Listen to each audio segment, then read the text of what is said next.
Hi, this is Dan Heisman, and this is our continuing series of YouTube videos to help you improve your chess game. I'm making this video during the coronavirus scare. Of course, it's more than a scare, it's a pandemic.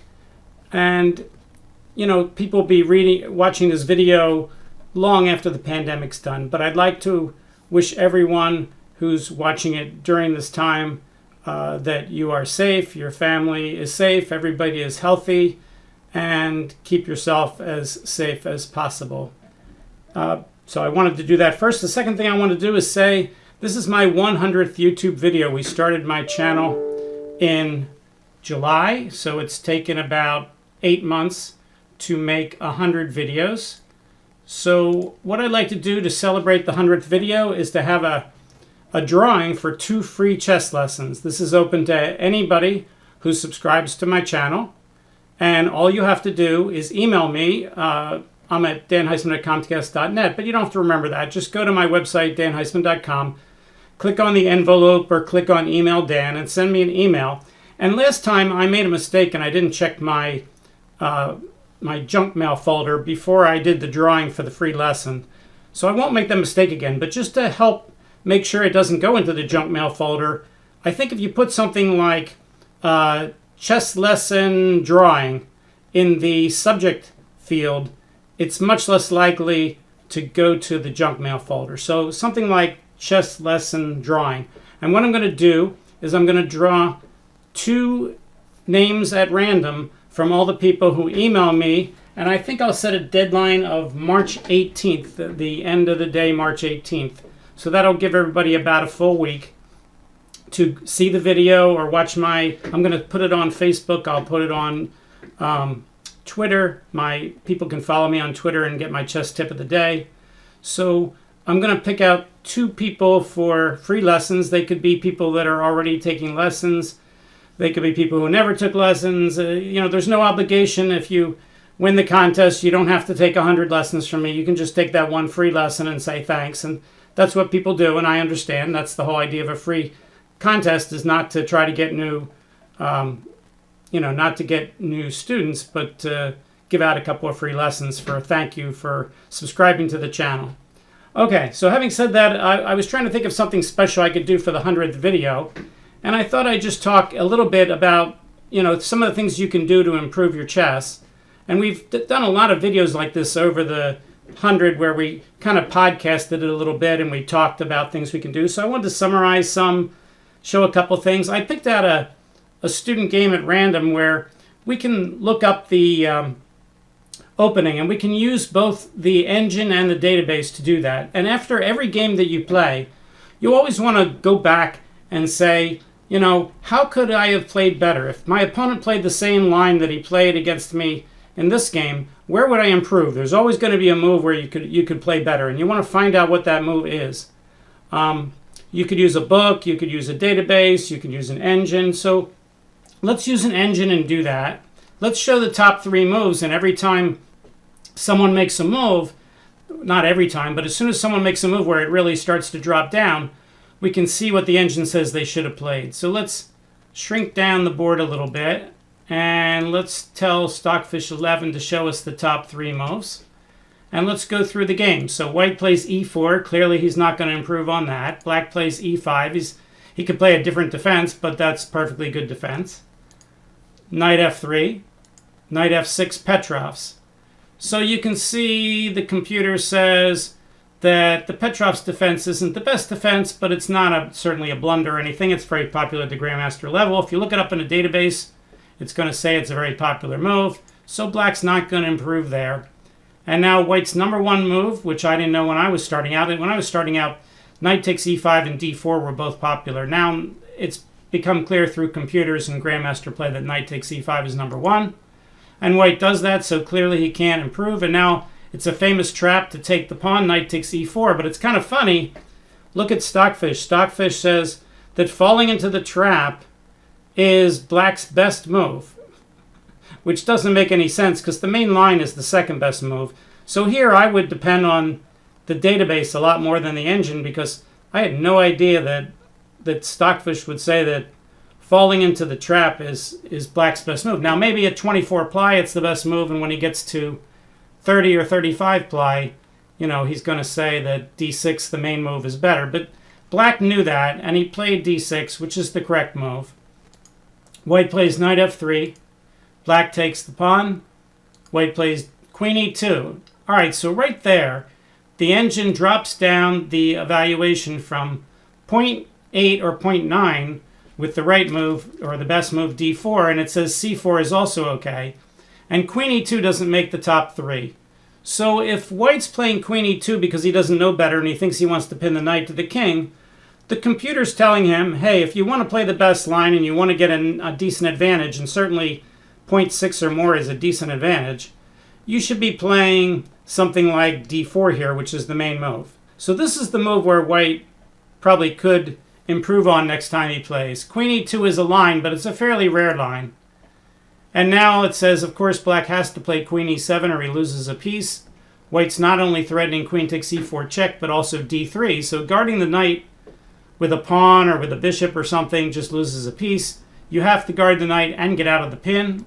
Queen e7, and black does that. And now white's opening advantage has shrunk down. White plays knight c3. Computer says black should play knight takes c3, which he does with full equality. Says white should probably capture with the d-pawn to open up his bishop, even though capturing toward the middle is more common in most positions, but in this position the computer likes capturing with the d-pawn, and white does, and the game's about even. Now let's look at this same game from a database standpoint. Let's turn off Stockfish. By the way, I have an earlier video on how to use a database, so we're not going to go into great detail doing this. You can go back to the earlier video on how to use a database to look up your openings. So here's a database. This is Chess.com's Explorer. Let's click on the moves. E4 is the most popular move. C5, Sicilian is most popular. E5, which was played in the game, is second most popular. They have about roughly the same results. E5 wins a little less often for black, gets a little bit more draws. The number of white wins is about the same. Okay, white plays knight f3, and now we see that the Petrov's is the second most common move, but it's still played 23,800 times. I believe this database is master player games. So you can pretty much count on, if this was amateur games, it might be a blunder, but when it's a master database. So knight f6, perfectly reasonable move. White plays knight takes e5, number one move. Doesn't score quite as high as some of the other moves like knight c3, but it's still the number one move. Computer also said it was the best move. And now we can see 14,838 times black played d6, only 210. So here black's going to stick with that number one move, which he played, which was right. Knight f3, again, the main move. Now black needs to get his pawn back. Knight takes e4. And here we can see that d4 won 39% of the time. Knight c3 won 40% of the time. And look at this drop down here. Queen e2 was played 2,354 times, which is not insignificant. But look at that, 81% draws, very few black wins, very few white wins. So this is actually the move that wins the least for white. So if you're white and you're trying to get an advantage with white, this database right here, this really small area of white here, it's so small he can't even put the percentage in, is way, way less than the other moves here. So that tells you, unless you're in the last round of a tournament and you're trying for a draw by trading off the queens, which is basically what queen e2 will do, then you shouldn't be playing this move if you're trying for an advantage. So both Stockfish and the database give you the same information, which is next time if you're playing for a win, don't play queen e2 here. And queen e7, as we saw. White now played d3, knight c3, and we see there's 68 games with knight c3, and I see one sliver of white there. So it looks like one game out of 68 white won, 94%, which is something like 64 games were draws, and maybe 3 games black won after that move knight c3 from the game. Okay, so that's what you can do after every game. Find out where I could play better next move when I make a move. All right, let's go back to our ICC board here. Okay, so what are some of the other things that you can do to improve your game? Okay, well, I've always said that the number one thing you can do is, go to clubs and tournaments and lessons and analyze with strong players. The whole idea is if you can analyze positions, puzzles, games, whatever you're analyzing with strong players and have them talk to you and listen to you analyze and talk about your analysis, and you can ask questions about their analysis. Hanging out with strong players is like the best thing you can do. But a lot of people are at home, they can't hang out with strong players. So what are some of the other things you can do? All right, well, when you're playing, if you want to get good at chess, which is a thinking game, you have to learn how to think, and learning how to think requires time and thinking.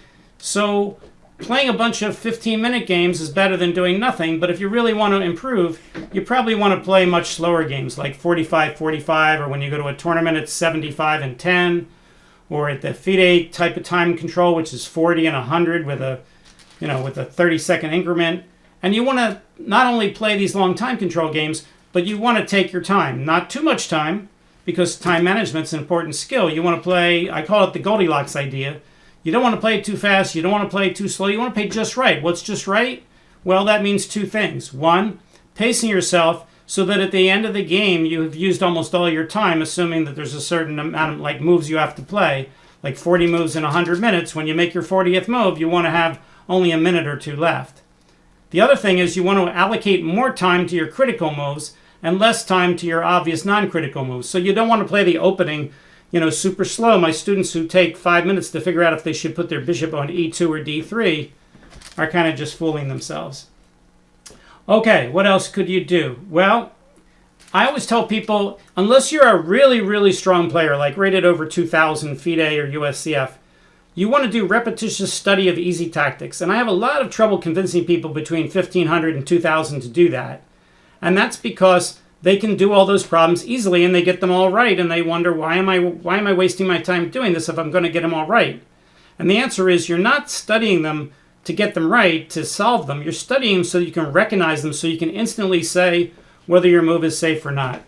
Let me show a position to give an example of that. Let's see, %5. I had a student was looking at this position, and he looked at queen f7, and he saw that rook takes f7 was going to get checkmated after rook e8. So he said, and my student was rated about 1800, he said, well, what if black doesn't take the queen? What if he just saves the rook with a move like rook g8? And then he spent a bunch of time analyzing moves like knight to e5 and so on. And I said to him, when I first saw this position and I looked at a defense like rook g8, I just said to myself, oh, he can't do that. I've got x, where x is the refutation.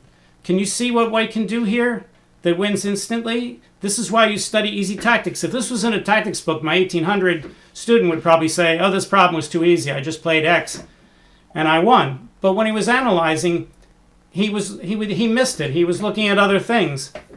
Well, the answer to the problem is white can simply play rook to e8. And rook to e8 threatens to take the rook with the queen or the rook.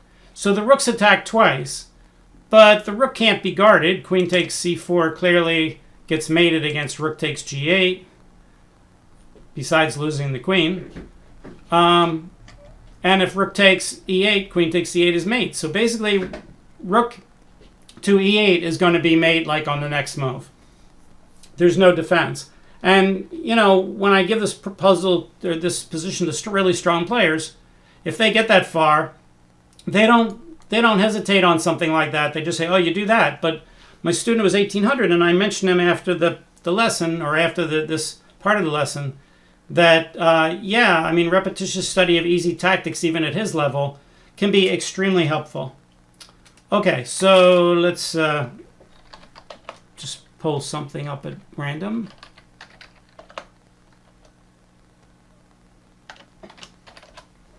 Okay, puzzle 1, e4, ec5, interesting. Okay, so what else can you do to make yourself a better player? Well, you can read instructive game anthologies. All right, so people look at me like, I've never heard that term, instructive game anthologies. What does that mean?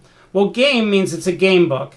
A game book means it's a book, obviously full of games, or maybe it doesn't have to be a book, but it's got games in it. But most game books are not instructive, and a lot of them are not anthologies. What's an anthology? Anthology is where an author takes different types of games from different people and different ideas to show basic things he's trying to teach you. So, for instance, Irving Chernev wrote a book about 70 years ago called The Most Instructive Games of Chess Ever Played. And that's an instructive anthology. It's an anthology because each game, I mean, he might have 5 games by Capablanca in the book, but he's got 60 games. So they're not all Capablanca, they're not all Fischer, they're not all Yekin, they're not all Lasker. He just tries to pick, the best game where doubling rooks on the 7th rank was a key idea, or another game where, bishops opposite color was an important idea, or another game where getting your pawn majority rolling was an important idea. He tried to pick different games. That's what I mean by an anthology, where he's picking out the best games he can to show you these things, not necessarily, Bobby Fischer's best games. And when you read a book like Karpov's Best Games or, something like that, those kind of books are really good books and you can learn from those books, but they're not written for instruction. Like my book, The World's Most Instructive Amateur Game Book, which does not feature beginners. It features people mostly rated between, let's say, 1,200 and 2,200. The idea of the book is to make you a better player. It's to say, let's assume people play too fast and they want to know how to slow down. Let's write a whole chapter on playing too fast, and I'll give a bunch of games where people played too fast, and I'll talk about how it hurt them, what you can do to slow down, why we knew that move was too fast, what they should have been doing on that move, all that kind of things. Well, if you're reading, Karpov's Best Games, Karpov's going to explain to you, how he beat Korchnoi in that game and why he did it, and he's going to say things like, well, of course not bishop takes c7 because then, Korchnoi can play rook c8 and, then I do this and this and this, and that's not so good for me, so that's why I didn't do that. Well, he's not trying to teach you how to play better chess unless you're already a really good chess player and you can bootstrap yourself up that way. When you see these instructive anthologies, and there's a whole bunch of them these days, I have them on my website under recommended book lists. When you see these instructive anthologies, they're books written to try to take you from one level to another. Now, obviously, some anthologies are much higher level. John Nunn has a couple of good anthology books, which, are meant to help people who are like 1,800 become 2,200 or 2,000. Chernev's book is good for people, let's say, between 1,300 and 1,800. The most basic instructive anthology book, which I start everybody out at the lower level, is Chernev's other book, which is Logical Chess Move by Move, which is kind of the only book that takes every move and breaks it down into gory detail for beginners to explain to them what's going on. There's another book by MacDonald in his anthology series called Chess, the Art of Logical Thinking, where he also has a comment on every move, but he's not really addressing it to the, kind of low-level beginner kind of level like Chernev is. He's addressing it more to the people in the 1,200 to 1,600 range. So that I consider Chernev's book the only one that really is an instructive anthology for, basically for beginners. Well, a friend of mine, International Master Bruce Rind, said when he started out, he found that Logical Chess Move by Move was the single book, I think, that he said that he learned the most from. Okay, so what else can you do? Well, I think chess is about 2/3 skills and about 1/3 knowledge. So when you're learning new openings, that's knowledge. When you're learning a new endgame, that's knowledge. If you're learning a principle, that's knowledge. If you're studying a tactics puzzle or an endgame puzzle, that's knowledge. A pattern is the type of knowledge. So why is skills 2/3 of the game? Well, because everything else pretty much falls under skills, like your analytical ability. It's your ability in a position where you don't know what to do to try to figure out what to do. You're using a whole series of skills under your analytical skills. For instance, visualization is part of your analytical skill. You have to say, if I go there and he goes there, what can I do? Well, if you can't visualize that position, it's very difficult to analyze it. So visualization is a skill.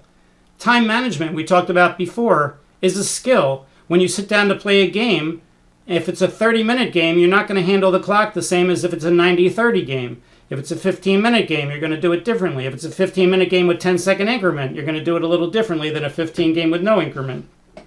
Learning how to handle your time is a very, very, very important part of chess. The clock is a big part of chess. And now that we play online chess and so many people play so many, 15 and 20-minute games, time management has become even more and more and more important.